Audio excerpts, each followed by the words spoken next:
شروع اللہ کے بابرکت نام سے جو بڑا مہربان نہایت رحم کرنے والا ہے۔ ان دنوں ابو کی پوسٹنگ اسلام آباد میں ہو گئی تھی۔ میں یہاں آ کر خوش تھی کہ خوبصورت اور صاف ستھرا ہرا بھرا علاقہ تھا جہاں ہم کو گھر ملا تھا۔ انہی دنوں میری سہیلی سفینہ کا خط آیا کہ گرمیوں کی چھٹیاں ہیں اور وہ سیر کو میرے پاس آنا چاہتی ہیں۔ بتاتی چلوں کہ میری امی دور کے رشتے سے اس کی پھپھو ہوتی تھیں، مگر وہ میری دل پسند سہیلی تھی۔ پنڈی میں اس نے 4 سال میرے ساتھ پڑھا تھا۔ اس دوران ہماری دوستی ہو گئی تھی۔ اس کے آنے کی خوشی سے نہال ہو رہی تھی۔ یہ بہار کی آمد کے دن تھے۔ میں نے اپنی 2-4 سہیلیوں کو بھی مدعو کر لیا کہ سفینہ کے ساتھ مری کی سیر کو جائیں گے تو مزہ آئے گا۔ بھائی اس کے آنے کے ایک دن بعد مری کی سیر کا پروگرام بن گیا، لیکن کس کے ساتھ جاتے؟ ابو آفس جاتے تھے اور بھائی راولپنڈی میں ٹریننگ کر رہے تھے۔ تب مجھے تایا زاد وکاس کا خیال آ گیا۔ ان کا گھر قریب ہی تھا۔ میں نے سوچا کہ تایا سے کہوں کہ وکاس کو بھیج دے تاکہ ہم اس کے ساتھ مری جا سکیں۔ میں تایا کو فون کرنے ہی والی تھی کہ وکاس خود ہمارے گھر آ گیا۔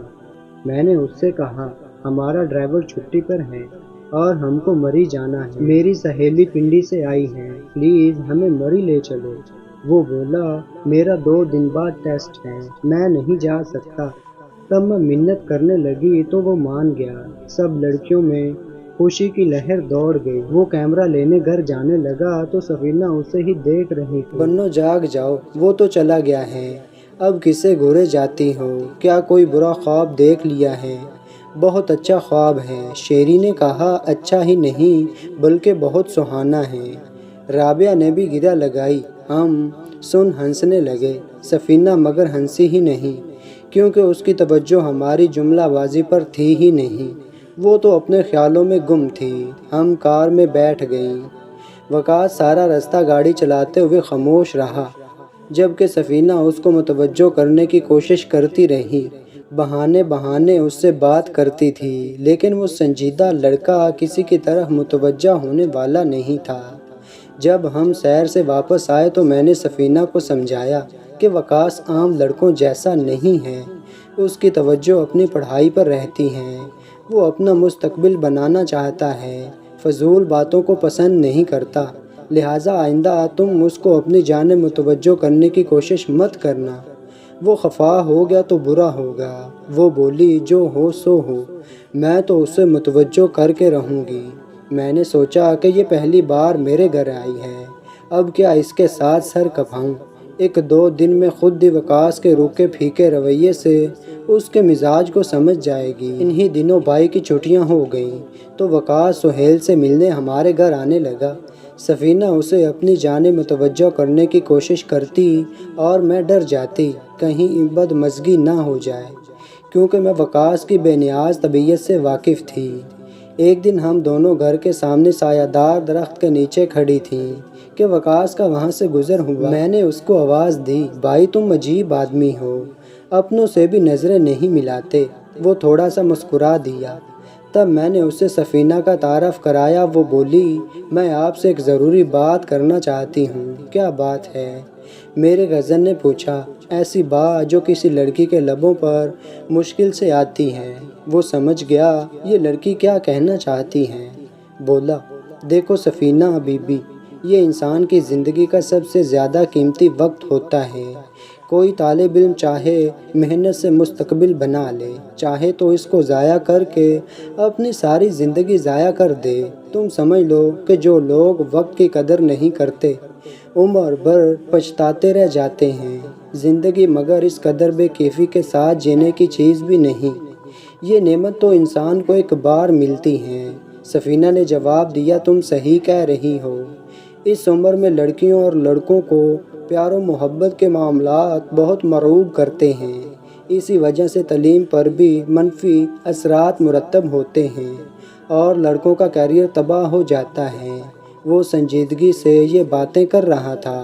سفینہ گم سم کھڑی تھی، کچھ نہیں بول پا رہی تھی، لیکن وکاس کی باتوں نے اس پر منفی اثر کیا۔ اس نے مجھ سے کہا میں نے تہیہ کر لیا ہے، میں تیرے کزن کو پا کر رہوں گی۔ اچھا تو اپنا سر کھپاؤ، پا سکتی ہو تو پا لینا، فی الحال تو تمہیں گھر جانا ہے۔ تمہاری امی کا فون آیا تھا، تمہاری امی ابو تم کو لینے آ رہے ہیں۔ ان کے والدین آ گئے، وہ چند گھنٹے ہمارے گھر ٹھہرے اور بیٹی کو لے کر پنڈی لوٹ گئے۔ گھر جا کر اس نے مجھے فون کیا کہ وہ بہت بے چین ہیں۔ اس نے التجا کی کہ میں اس کی بات وقاص سے کروا دوں۔ میں نے کہا کیا تم کو اندازہ نہیں ہوا کہ وہ کس قسم کا انسان ہے؟ وہ میری بات نہیں مانے گا، تم اسے بھول جاؤ۔ 1 سال بعد وہ اپنے والدین کے ہمراہ دوبارہ آئی۔ میں اسے دیکھ کر خوش ہو گئی۔ ان دنوں سخت بور ہو رہی تھی اور وہ خزاں کے موسم میں بہار کا جھونکا بن کر آ گئی تھی۔ موسم گرما میں یہاں کے دلکش مناظر سے لطف اندوز ہونے والے خوش نصیب ادھر آ سکتے ہیں۔ میں اکیلی تو سیر کو نہیں جاتی تھی، لیکن وہ جب آ جاتی تو نظارے گویا خود آواز دے کر مجھ کو اپنی جانب بلانے لگتے تھے۔ ہم کھلے سبزہ زاروں میں گھومتی پھرتی۔ میں خوش تھی، مگر پڑھاکو لوگوں کا ایسے موسم میں بھی برا حال تھا۔ وہ پڑھائی میں غرق تھا، گرچہ چھٹیاں تھیں، مگر چھٹیاں اس کے لیے کوئی معنی نہیں رکھتی تھیں۔ جن کی نظر اپنے مقصد کے حصول پر ہو، ان کی فراغت کھلتی ہے اور ان کے سب دن ایک جیسے ہی ہوتے ہیں۔ یہی حال میرے اس کزن کا تھا۔ سفینہ جان بوجھ کر مجھے اس کی جانب لے جاتی تو وہ اور تنگ ہو جاتا، مجھ سے کہتا تم یہ کیا میرا وقت ضائع کرنے آ جاتی ہو؟ میرا دھیان پڑھائی سے ہٹ جاتا ہے، میں پریشان ہو جاتا ہوں۔ برائے مہربانی اپنی مہمان کو میرے سر پر مت مسلط کرو۔ میں سفینہ کو لا کہتی کہ اسے بے جا تنگ نہیں کرنا چاہیے، مگر وہ نہ مانتی۔ لگتا تھا وہ میرے گھر آتی ہی وقاص کی خاطر ہے۔ میں اسے چپکے چاہتی ہوں، تبھی بس ایک نظر دیکھنا چاہتی ہوں۔ اسے تنگ تو نہیں کرتی، یہ بات درست تھی، سفینہ اسے تنگ نہیں کرتی تھی۔ وقاص بھی مہمان نواز تھا، لیکن میری سہیلی میں جانے کیا بات تھی کہ اس کو دیکھتے ہی وہ پریشان ہو جاتا تھا۔ شاید سفینہ کی نظر کرم اسے خائف کرتی تھی، کیونکہ وہ ایک بے باک لڑکی تھی، کوئی بات کہنے سے ہچکچاتی نہیں تھی۔ انہی دنوں میری سالگرہ تھی۔ دعوت میں سفینہ نے وقاص سے کہا کہ تم تیار ہو کر کتنے اچھے لگ رہے ہو، یقیناً جب دلہا بنو گے تو بہت اچھے لگو گے۔ ہاں کیوں نہیں، میری منگنی ماموں زاد شیلا سے ہو چکی ہیں اور ہماری عنقریب شادی ہونے والی ہے۔ میں جب دلہا بنوں گا تو تم دیکھ لینا کہ کتنا خوبصورت لگوں گا۔ یہ سنتے ہی سفینہ کا چہرہ مرجھا گیا اور وہ خجل سی دکھنے لگی۔ بڑی محفل میں اسے ایسی بات سننے کی توقع نہ تھی۔ تبھی میں اس کو ایک طرف لے گئی اور کہا سن لیا، اس لیے تم کو سمجھاتی تھی کہ اس سے ایسی باتیں نہ کیا کرو۔ وہ بولی کیا کروں اس دل کا، اس کے خیال سے خود کو ہٹا نہیں سکتی۔ کوئی بات نہیں، اسے کرنے دو شادی، مگر میں بھی اسے پا کر رہوں گی۔ اگر تم کو ضرور اس کی دوسری بیوی بننا ہے تو بن جاؤ، میں نے جل بھن کر کہہ دیا۔ انہی دنوں سفینہ کے والد کی پوسٹنگ بھی اسلام آباد ہو گئی۔ میں خوش تھی کہ میری سہیلی ہمارے نزدیک آ گئی تھی، مگر وقاص کو خوشی نہ ہوئی۔ اس کو الجھن ہوتی تھی سفینہ کی موجودگی سے۔ وہ اب ہمارے گھر اکثر آتی، وقاص موجود ہوتا تو بس چپک کر بیٹھ جاتی اور گھر جانے کا نام نہ لیتی، تب وہ ہی اٹھ کر چلا جاتا تھا۔ ایک دن سفینہ کے والد نے شادی کی بات چھیڑی تو میری سہیلی نے منہ پھاڑ کر کہہ دیا کہ میں شادی کروں گی تو صرف وقاص سے، آپ لوگ میرے لیے اور کوئی رشتہ تلاش نہ کرنا۔ بیٹی کی اس دیدہ دلیری پر ماں باپ حیران رہ گئے۔ پھر اس کی خوشی کے لیے انہوں نے وقاص کے والد سے بات کرنے کی ٹھانی۔ بیٹی والے ہو کر بھی انہوں نے باتکلف تایا سے کہہ دیا کہ ہم سفینہ کی شادی آپ کے بیٹے سے کرنے کے خواہش مند ہیں۔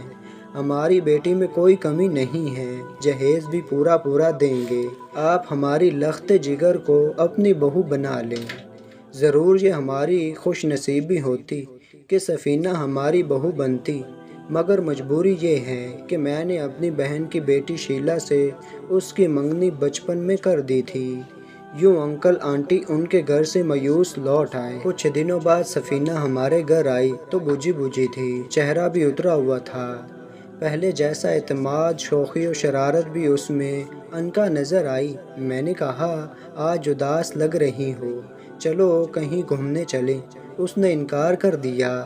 وقاص کو کہتی ہوں وہ کار ڈرائیور کر کے مری لے جائے، اس کا نام مت لو میرے سامنے، وہ خفگی سے بولی۔ میں دل ہی دل میں مسکرائی کہ بی بی اب بائی عقل ٹھکانے، مگر ایسے سر بھروں کی عقل ٹھکانے آتی کب ہیں۔ ایک روز جب وہ ہمارے گھر بیٹھی ہوئی تھی، وقاص ملنے آ گیا۔ وہ اسے دیکھتے ہی غصے میں بولی، دیکھو مسٹر، اگر تم نے ایک ماں کے اندر اندر میرے حق میں فیصلہ نہیں کیا تو پھر انجام سوچ لو۔ وہ بیچارہ یہ دھمکی سن کر حیران رہ گیا۔ سفینہ دیکھو، اس نے کہا، میں تم کو پہلے بھی بتا چکا ہوں کہ میری شادی ہونے والی ہے، ہمارا ساتھ ممکن نہیں ہے۔ تم اس خیال سے آزاد ہو جاؤ تو بہتر ہے، اس طرح تم پرسکون ہو جاؤ گی۔ یہ ناممکن ہے، میری شادی تم سے ہی ہوگی، ورنہ میں بھی سکون نہ پا سکوں گی۔ جب وہ یہ کہہ رہی تھی تو پھپھو آ گئیں اور انہوں نے سفینہ کی بات سن لی۔ وہ سمجھی کہ سفینہ اور وقاص میں عشق چل رہا ہے اور وہ بزرگوں کے فیصلے سے مجبور ہیں۔ تبھی پھپھو یعنی شیلا کی امی نے اپنے شوہر سے نہ جانے کیا کہا کہ انہوں نے وقاص کو بیٹی دینے سے انکار کر دیا۔ اس بات کا میرے تایا اور تائی کو بہت صدمہ ہوا۔ انہیں دکھ تھا کہ شیلا کے والدین نے ان کو صفائی کا موقع بھی نہیں دیا۔ دوسری طرف بلی کے باگوں چھینکا ٹوٹا۔ سفینہ کے والدین بیٹی کی وقاص سے شادی کرنے کے لیے تیار تھے۔ وہ بزرگوں کے پاس گئے اور مسئلہ حل کرنے کے لیے منت سماجت کرنے لگے۔ یوں سفینہ کی بات بن گئی۔ وقاص کو اس غلط فہمی کی بنا پر منگیتر سے محروم ہونا پڑا۔ تایا تائی نے پھر سوچا کہ جس وجہ سے یہ سب ہوا ہے، چلو وہی صحیح۔ اس کے والدین تو خود ان کے گھر چل کر بیٹی کا رشتہ دینے آئے تھے۔ وہ بھی رشتہ دار ہیں، دور کے ہیں، ان کی عزت رکھ لیتے ہیں۔ وہ انکل اور آنٹی کے پاس گئے اور سفینہ کا رشتہ مانگ لیا۔ وہاں تو اسی مقصد کے لیے وظیفے پڑے جا رہے تھے۔ فوراً ہاں ہو گئی۔ سفینہ اور اس کے والدین بہت خوش تھے، مگر وقاص بجھا ہوا تھا۔ میں نے اس کو سمجھایا کہ یہ سب تقدیر کے کھیل ہیں، بنی ہوئی بات بگڑ گئی ہے اور جلد بازی کا مظاہرہ تمہاری منگیتر کے والدین کی طرف سے ہوا ہے۔ معاملے کی تصدیق کیے بغیر وہ آگ بگولا ہو گئے اور برسوں کا رشتہ پل بھر میں ختم کر ڈالا۔ تحمل والے لوگ ایسا نہیں کیا کرتے۔ یہ لوگ آگے بھی تمہاری زندگی میں چھوٹی چھوٹی باتوں پر پرابلم کریں گے۔ سوچ لو کہ یہ فطرت کی طرف سے ہوا ہے اور اچھا ہی ہوا ہے۔ سفینہ تم سے بہت محبت کرتی ہے، وہ ہر طرح سے تمہارا خیال بھی رکھے گی۔ وہ بھی کم خوبصورت نہیں ہے، وہ تمہارے لیے اچھی شریک حیات ثابت ہوگی۔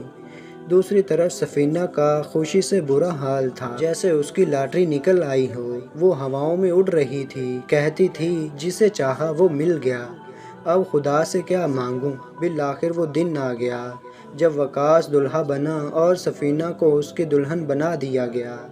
میری سہیلی کو یقین نہ آیا تھا کہ وہ وقاص کی بیوی بن چکی ہے۔ وقاص ایک شریف طبع لڑکا تھا، وہ اس کے ساتھ خوش رہنے لگا، دونوں اچھی صفات کے مالک تھے۔ لیکن میری دوست میں خرابی تھی کہ وہ کبھی کبھی خود پر عجیب موڑ طاری کر لیتی تھی اور شوہر کی محبت کا امتحان لیتی تھی۔ نت نئے سوالات سے وقاص کو بہت پریشان کر دیتی تھی۔ مثلاً یہ کہ آپ کو اپنی منگیتر کی یاد تو نہیں آتی؟ کبھی کہتی کہ کیا آپ کسی لڑکی کے ساتھ گھومتے پھرتے ہیں؟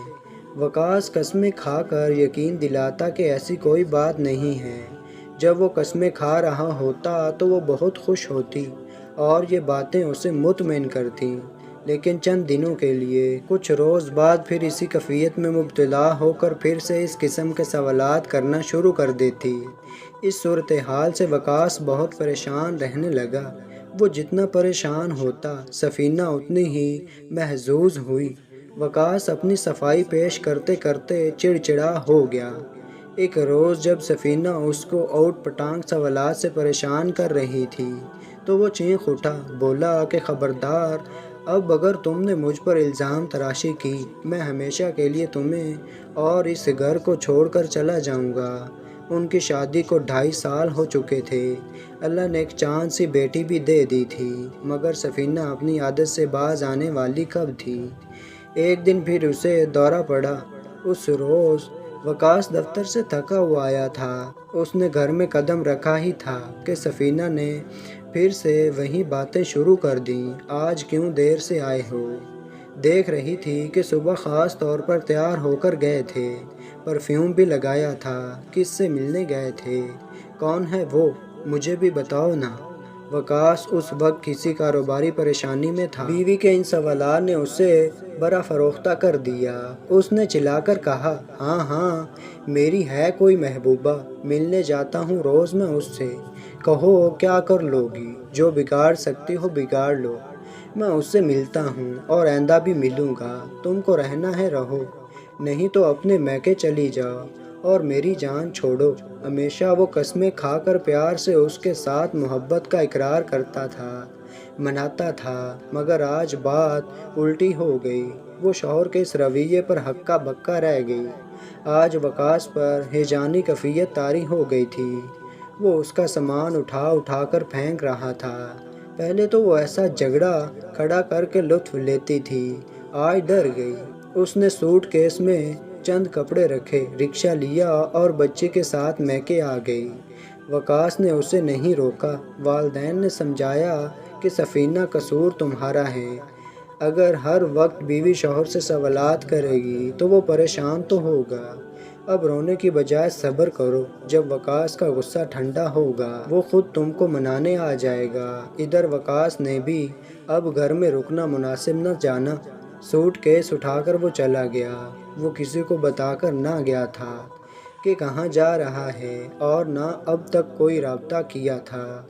یوں ہی 1 سال گزر گیا۔ گھر والے اسے تلاش کر کر کے تھک گئے۔ اس کا پتہ نہ چلا۔ والدین، بہنوں اور خود سفینہ کا برا حال تھا۔ دن رات سبھی دعا تمہیں کرتے کہ وہ لوٹ آئے یا اس کی کوئی خیر خبر ہی آ جائے۔ ایک دن سفینہ صبح سو کر اٹھی تو آنگن میں چارپائی پر ایک تابوت رکھا ہوا تھا۔ وہ حیران رہ گئی۔ تابوت پر لکھا تھا، شہید وقاص احمد۔ یہ پڑھتے ہی وہ بے ہوش ہو گئی۔ جب ہوش میں آئی تو بین کرنے لگی۔ کسی نے کہا ہوش کرو، شہید کی موت پر رونا اچھی بات نہیں۔ وقاص کی والدہ اور بہنوں کی آنکھوں سے بھی آنسو جاری تھے، مگر وہ بھی ضبط سے کام لے رہی تھی کیونکہ رونا منع تھا۔ سفینہ نے جب تابوت کے اندر جھانکا تو وہ خالی تھا۔ یہ تابوت صبح وقاص کے دوست پہنچا گئے تھے۔ بات دراصل یہ تھی کہ وہ خفا ہو کر ایک دوست کے پاس چلا گیا۔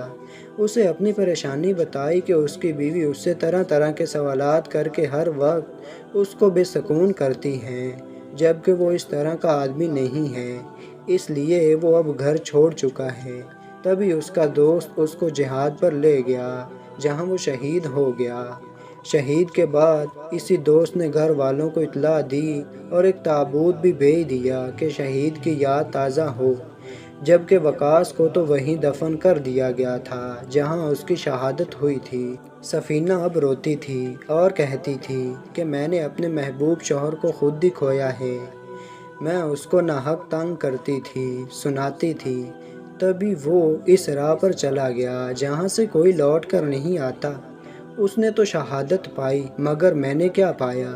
اگر میں اس پر ناحق الزامات نہ لگاتی تو وقاص مجھے اور میری بچی کو بھی چھوڑ کر نہ جاتا۔